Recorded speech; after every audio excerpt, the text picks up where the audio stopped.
আল্লাহ আমার একটা ভূত দিছে, আমি এমন কাম করতে আমার জীবন শেষ করে লাইতাছি।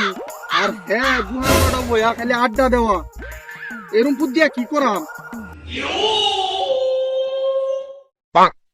আব্বা কিসে ভাঙ্গি ভূত?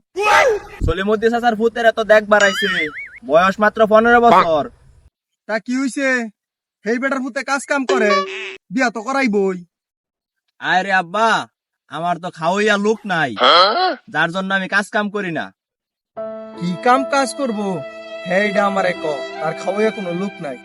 আমার কাম করতে করতে আমার জীবনটা শেষ। এই বয়সটা কি আমার এই আগের মতো আছে? আর এই সময়ে কি আমার এই কাজগুলা কি আমার লগে যা এরকম একটা জনপুত থাকতে?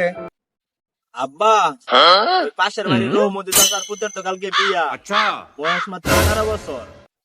কার নিকা কার সাঙ্গা, হ্যাঁ ওইটা লয়ে ঘুরে। অথচ আর আমি এটা কাম করতে করতে আমার জীবনটাই গেল।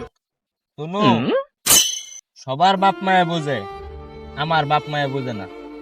সবার বিয়া হয়ে গেছে, তোরও বিয়া হয়ে গেল, আমার বিয়া হইতাছে না।